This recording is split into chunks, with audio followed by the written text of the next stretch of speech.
दोस्तों नमस्कार, स्वागत है एक बार फिर से आज की बड़ी और ताजा खबरों में। बस आपसे निवेदन है कृपया वीडियो को लाइक कर दें, चैनल को सब्सक्राइब करें और घंटी बटन भी दबा दें। ये पहली बड़ी खबर है। कर्नाटक में बीजेपी ने जारी कर दिया घोषणा पत्र, 3 रसोई गैस सिलेंडर फ्री देने का कर दिया ऐलान। ये आपको बता दें कि कर्नाटक चुनाव के लिए भारतीय जनता पार्टी ने अपना घोषणा पत्र जारी कर दिया। कांग्रेस पार्टी की योजनाओं के मुकाबले के लिए भाजपा ने मुफ्त गैस सिलेंडर का दाव चला है। इसके अलावा पार्टी ने समान नागरिक संहिता और एनआरसी लागू करने का भी ऐलान कर दिया है। पार्टी इसे जनता का घोषणा पत्र बता रही है। साथ ही इसके जरिए राज्य की महिला मतदाताओं पर खास फोकस किया गया है। राज्य में 10 मई को मतदान होने हैं, जबकि नतीजे 13 मई को घोषित होंगे। भाजपा ने वादा किया है कि राज्य में समान नागरिक संहिता यानी यूसीसी को लागू किया जाएगा। साथ ही पार्टी ने सत्ता वापसी पर एनआरसी लागू करने का भी ऐलान कर दिया है। भाजपा ने गरीबी रेखा के नीचे वाले परिवारों को उगादी, दीपावली और गणेश चतुर्थी पर मुफ्त में 3 रसोई गैस सिलेंडर देने की बात कही है। साथ ही बीपीएल कार्ड धारकों को प्रतिदिन फ्री में दूध भी मिलेगा। पार्टी ने वादा किया है कि अगर दोबारा सरकार बनाने में सफल होते हैं तो बेंगलुरु को राजधानी क्षेत्र के तौर पर विकसित किया जाएगा। भाजपा ने जानकारी दी है कि 6 लाख से ज्यादा लोगों से सुझाव लेने के बाद घोषणा पत्र तैयार किया गया है। दक्षिण राज्यों में विस्तार की ओर देख रही भाजपा के लिए यह चुनाव काफी अहम साबित होगा।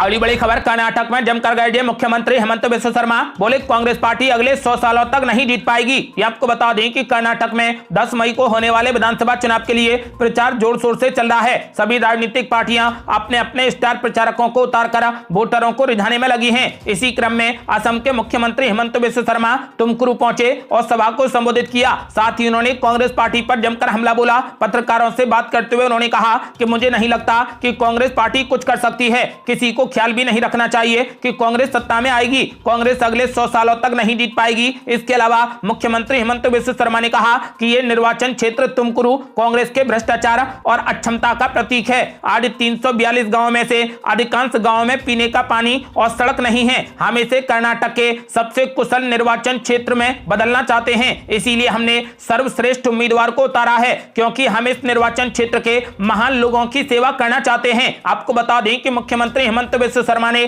कर्नाटक के लोगों से कमल का बटन दबाने और बीजेपी को एक बार फिर से सरकार में लाने की अपील की है।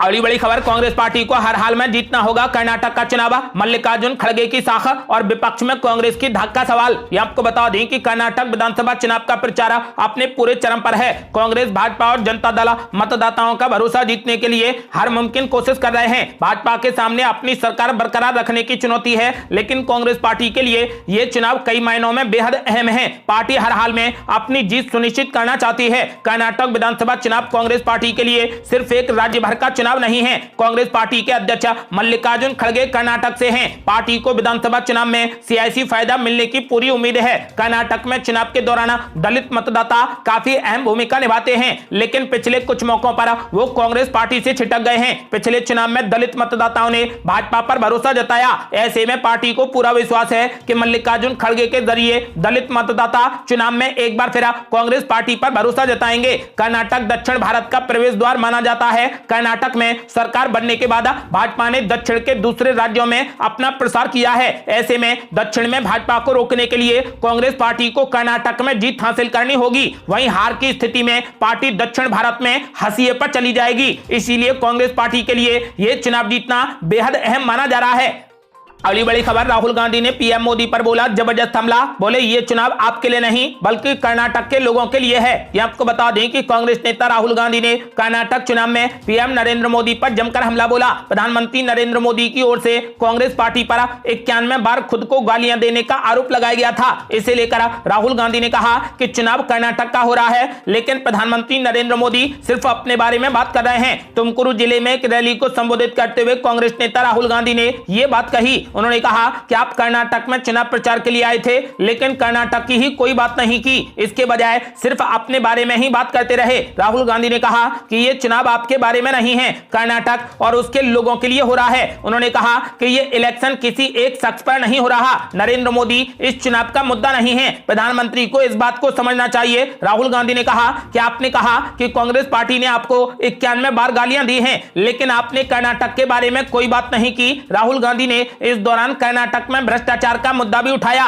कांग्रेस नेता राहुल गांधी ने कहा कि आपने कर्नाटक में बीते 3 सालों से चले आ रहे 40% कमीशन को लेकर क्या किया। वायनाड के पूर्व सांसद ने कहा कि पीएम मोदी ने तो अपने भाषणों में कभी मुख्यमंत्री बसवराज बोम्मई या फिर बीएस येदियुरप्पा का भी नाम नहीं लिया। हर स्पीच में वो खुद के बारे में ही बात कर रहे थे। इससे पहले रविवार को प्रियंका गांधी ने भी सीधे प्रधानमंत्री नरेंद्र मोदी पर ही हमला बोला था। प्रियंका गांधी ने कहा था कि पीएम नरेंद्र मोदी को मेरे भाई राहुल गांधी से सीखना चाहिए। प्रियंका गांधी ने कहा था कि मैंने पहली बार ऐसा प्रधानमंत्री देखा है जो कहता है कि मुझे गालियां दी जा रही हैं। पीएम मोदी के पास में जनता की समस्याओं की लिस्ट नहीं है, बल्कि खुद के बारे में जो कहा गया उसकी सूची है। मोदी जी मेरे भाई से सीखिए जो कहता है गाली क्या, मैं देश के लिए गोली भी खा लूंगा। अगली बड़ी खबर, कर्नाटक के तुमकुरू में गृह मंत्री अमित शाह ने दिखाई ताकत, रोड शो में जमकर उमड़ी भीड़। ये आपको बता दें कि केंद्रीय गृह मंत्री अमित शाह कर्नाटक में 10 मई को होने वाले विधानसभा चुनाव में भारतीय जनता पार्टी के लिए जीत की नींव तैयार कर रहे हैं। गृह मंत्री अमित शाह ने सोमवार को तुमकुरू जिले में एक रोड शो कर अपनी ताकत दिखाई। गृह मंत्री अमित शाह के तुमकुरू में हुए रोड शो में भारी भीड़ उमड़ी। कर्नाटक चुनाव जीतने के लिए भाजपा जी जान लगा रही है। बीजेपी ने सोमवार को अपना घोषणा पत्र भी जारी कर दिया है। बीजेपी की नजर बेंगलुरु में बीटीएम लेआउट, जयनगर और विजयनगर विधानसभा क्षेत्रों पर है, जो फिलहाल कांग्रेस पार्टी के कब्जे में है। गृह मंत्री अमित शाह के रोड शो को भाजपा उम्मीदवारों को बढ़ावा देने और जीत सुनिश्चित करने के लिहाज से देखा जा रहा है। गृह मंत्री अमित शाह लगातार कर्नाटक में डेरा जमाए हुए हैं। उन्होंने जनता से भाजपा को एक बार फिर से जिताने की अपील की है। अगली बड़ी खबर, कर्नाटक चुनाव में कौन बनाएगा सरकार, किसे मिलेंगी कितनी सीटें, सामने आया चौंकाने वाला आंकड़ा। यह आपको बता दें कि कर्नाटक में विधानसभा चुनाव के लिए 10 मई को वोट डाले जाएंगे और 13 मई को नतीजे आएंगे। उससे पहले जी न्यूज के लिए मैट्रिक्स ने ओपिनियन पोल किया है। यह ओपिनियन पोल 29 मार्च से 30 अप्रैल के बीच में किया गया। इस पोल में कर्नाटक विधानसभा की 224 सीटों पर 2,80,000 लोगों की राय ली गई। ओपिनियन पोल के नतीजों में मार्जिन ऑफ एरर ±5% है। आपको बता दें कि ये चुनाव के नतीजे नहीं हैं, सिर्फ ओपिनियन पोल हैं। इस ओपिनियन पोल को किसी भी प्रकार से चुनाव को प्रभावित करने की कोशिश ना समझा जाए। बीजेपी फिलहाल राज्य की सत्ता पर काबिज है, जबकि कांग्रेस और अन्य विपक्षी पार्टियां बनवास काट रही हैं। दक्षिण भारत में कर्नाटक बीजेपी का इकलौता दुर्ग है। ऐसे में वो इसे किसी भी कीमत पर खोना नहीं चाहेगी। आपको बता दें कि जी न्यूज मैट्रिक्स के ओपिनियन पोल के मुताबिक बीजेपी को 103 से लेकर 115 सीटें मिल सकती हैं। वहीं कांग्रेस पार्टी को 79 से लेकर 91 सीटों से संतोष करना पड़ सकता है। वहीं जेडीएस किंग मेकर की भूमिका निभा सकती है और उसके खाते में 26 से लेकर 36 सीटें आने की पूरी संभावना है। जी न्यूज मैट्रिक्स के ओपिनियन पोल के मुताबिक कर्नाटक में एक बार फिर बीजेपी सत्ता में आने की पूरी संभावना है। आपका क्या मानना है? क्या बीजेपी एक बार फिर से सरकार बनाने में कामयाब होगी या फिर कांग्रेस पार्टी सत्ता में आएगी? अपनी राय हमें वीडियो लाइक कर कमेंट बॉक्स में जरूर दें। अगली बड़ी खबर, कर्नाटक में मुख्यमंत्री पद के लिए कौन है पहली पसंद? ओपिनियन पोल में लोगों ने दिया चौंकाने वाला जवाब। ये आपको बता दें कि पूरे देश में कर्नाटक विधानसभा चुनाव को लेकर सरगर्मी बढ़ी हुई है। दरअसल जी न्यूज के ओपिनियन पोल में कर्नाटक के लिए सबसे बेहतर मुख्यमंत्री उम्मीदवार कौन है, इसका परिणाम निकलकर सामने आया है। इसके जवाब में 24% लोगों ने सिद्धारमैया को सबसे बेहतर उम्मीदवार बताया है और फिर उसके बाद 28% लोगों ने मौजूदा मुख्यमंत्री बसवराज बोम्मई पर भरोसा जताया है। वहीं जब लोगों से ये पूछा गया कि क्या कर्नाटक में बीजेपी के लिए पीएम मोदी गेम चेंजर साबित होंगे, तो 44% लोगों ने इस सवाल से सहमति जताई है। वहीं 22% लोगों ने असहमति जताई है। आपको बता दें कि जी न्यूज के ओपिनियन पोल के मुताबिक एक बार फिर से कर्नाटक में बीजेपी की सरकार बनने जा रही है।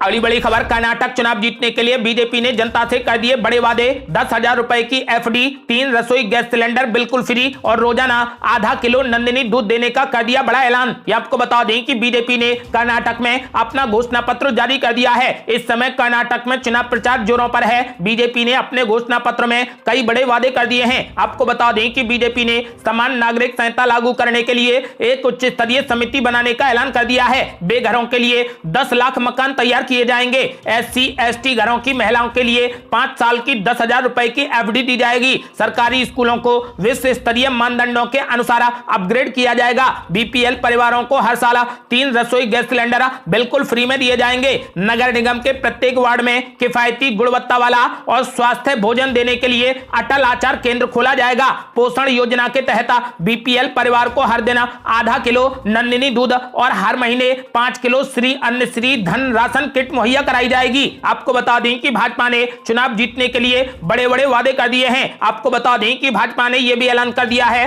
कि भाजपा जो कहती है उसे पूरा करके दिखाती है।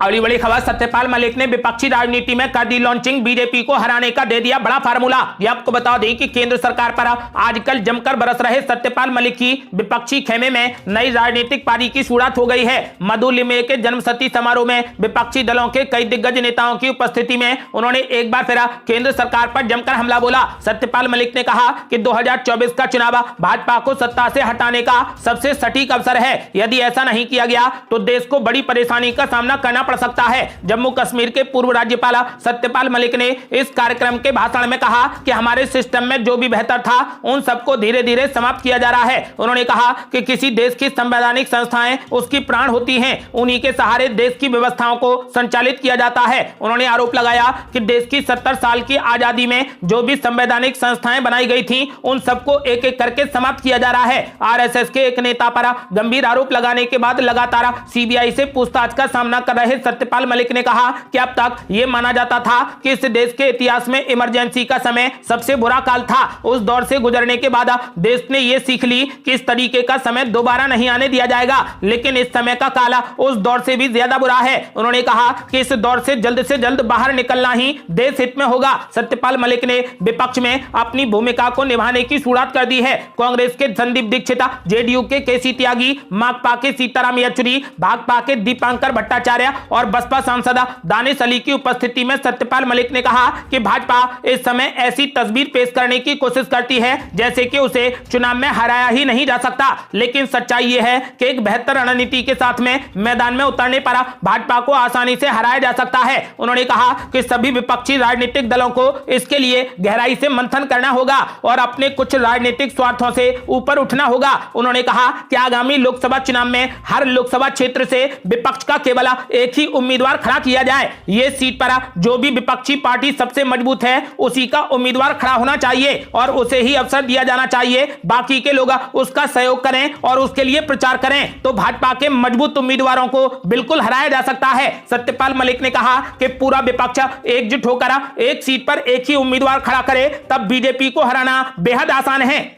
अगली बड़ी खबर, नीतीश कुमार की विपक्षी एकता की गाड़ी को महाराष्ट्र से मिलेगा बूस्टर डोज, 2024 में बीजेपी की बढ़ेंगी मुश्किलें। ये आपको बता दें कि लोकसभा चुनाव 2024 की अब उल्टी गिनती शुरू हो गई है और सभी राष्ट्रीय विपक्षी पार्टियां राज्यों में अलग अलग मोर्चों और स्तरों पर एकता बनाने में जुट गई हैं। इस बार जेडीयू अध्यक्ष और बिहार के मुख्यमंत्री नीतीश कुमार ने एकजुट विपक्ष तैयार करने का बीड़ा उठाया है ताकि बीजेपी के साथ में मुकाबला कर सकें। कांग्रेस पार्टी के अलावा किसी भी बड़े विपक्षी दल की अपने क्षेत्र विशेष से बाहर मौजूद प्रभाव या फिर राष्ट्रव्यापी विश्वसनीयता नहीं है, चाहे वो नीतीश कुमार की खुद की पार्टी जेडीयू हो या फिर दिल्ली, पश्चिम बंगाल, तेलंगाना, आंध्र प्रदेश, तमिलनाडु और केरल जैसे राज्यों की पार्टियां हों। हालांकि किसी भी विपक्षी मोर्चे के लिए महाराष्ट्र एक अहम फैक्टर होगा क्योंकि यहां पर 48 लोकसभा सीटें हैं और जो उत्तर प्रदेश के बाद देश में सबसे ज्यादा हैं। यहां कई दल हैं जिनमें कांग्रेस, एनसीपी और शिवसेना, उद्धव गुट की महाविकास अघाड़ी, वंचित बहुजन अघाड़ी और अन्य छोटे दल हैं। आपको बता दें कि शिवसेना यूबीटी के राष्ट्रीय प्रवक्ता किशोर तिवारी ने कहा कि केवल महाराष्ट्र में ही नहीं बल्कि पूरे देश में बीजेपी भरोसा खो चुकी है क्योंकि उसका नजरिया सांप्रदायिक रूप से बांटने वाला, गरीब किसान विरोधी है और वो खुले तौर पर कारोबार का समर्थन करती है। तिवारी ने कहा कि देश ने 9 साल तक चुपचाप झेला है और अब बीजेपी के लिए बोरिया बिस्तर बांधने का समय आ गया है। आपको बता दें कि फिलहाल पूरा का पूरा विपक्ष बीजेपी को केंद्र की सत्ता से हटाने की तैयारी में है।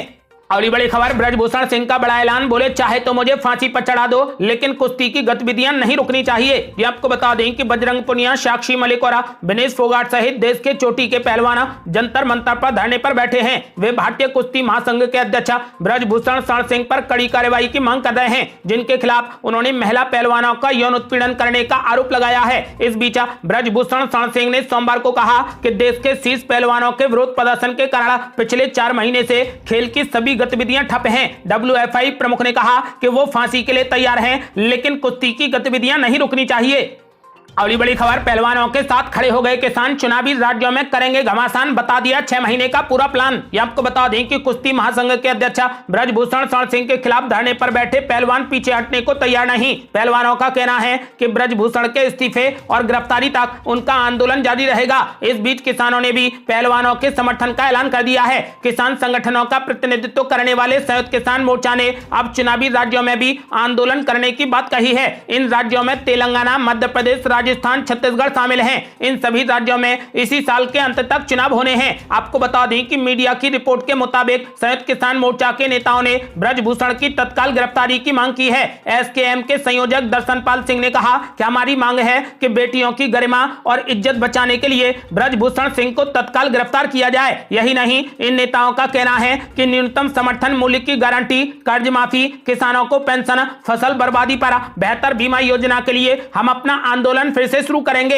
हमारी मांगों में विद्युत संशोधन बिल को वापस लेना भी शामिल है। आपको बता दें कि किसान संगठनों ने कहा कि हम सरकारी कॉर्पोरेट समर्थक नीति के सख्त खिलाफ हैं। हमने अपना 6 महीने का प्लान तैयार कर लिया है। इसके तहत देश के अलग अलग राज्यों में विरोध प्रदर्शन किया जाएगा। यही नहीं, 26 नवंबर को दिल्ली में एक बड़ी रैली भी की जाएगी। इस दिन 3 कृषि कानूनों के खिलाफ चले आंदोलन की बरसी भी होगी। किसानों ने एक बार फिर से मांग की है कि लखीमपुर खीरी में 4 किसानों के कुचले जाने के मामले में गृह राज्य मंत्री अजय मिश्रा टेनी पर सवाल उठे थे और कहा गया था कि किसानों को जिस गाड़ी से कुचला गया वो अजय मिश्रा टेनी की ही थी। आपको बता दें कि इस बीच आंदोलनकारी पहलवानों ने मीडिया पर ब्रजभूषण का समर्थन करने का आरोप लगाया है। इन पहलवानों ने कहा कि मीडिया में ब्रजभूषण जैसे आदमी को जगह नहीं मिलनी चाहिए। बजरंग पुनिया ने कहा कि खिलाड़ियों से ज्यादा तो मीडिया ब्रजभूषण का समर्थन कर रहा है। आपने उनका क्रिमिनल रिकॉर्ड देखा? क्या यहां पर बैठे किसी खिलाड़ी का आपराधिक रिकॉर्ड है? गौरतलब है कि सुप्रीम कोर्ट में सुनवाई के बाद